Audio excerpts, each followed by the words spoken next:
दोस्तों, bloody Mary का ये खेल कोई मजाक नहीं है। ये घटना मेरे साथ हुई अब तक की सबसे डरावनी घटना है। अब जो भी मैं आपको बताने जा रहा हूँ उसे आप पूरी गंभीरता से ले, क्योंकि इस वाकये ने मुझे सालों तक परेशान कर रखा था। मुझे हमेशा यही डर लगा रहता था कि ऐसा कुछ मेरे साथ वापस होगा, और हो सकता है इस बार वो और भी डरावना हो। साल 2006 की बात है, जब मैं सिर्फ 10 साल का था। मुझे फ्लोरिडा में रहते हुए 1 साल गुजर चुका था और इस नए घर में हमारी जिंदगी बहुत आराम से कट रही थी। और हाल ही में मैंने अपने दोस्तों से ब्लडी मैरी के बारे में सुना था, पर उसकी कहानी और उस गेम के बारे में सुनने के बाद मुझे डर नहीं लगा।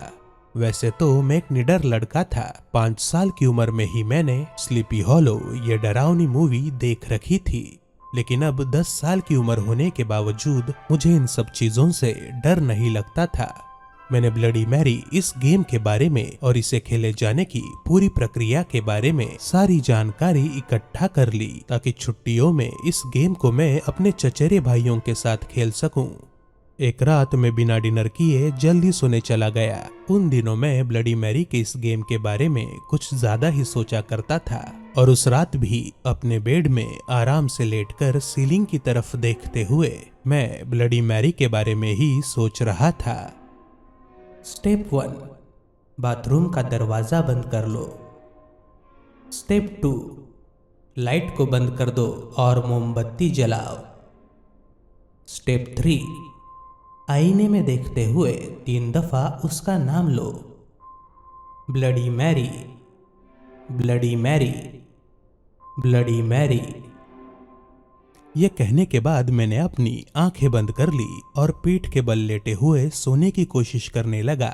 लेकिन अगले ही पल मुझे कुछ ऐसा लगा कि किसी ने अपने हाथों से मेरे दोनों पैर जकड़ रखे हैं।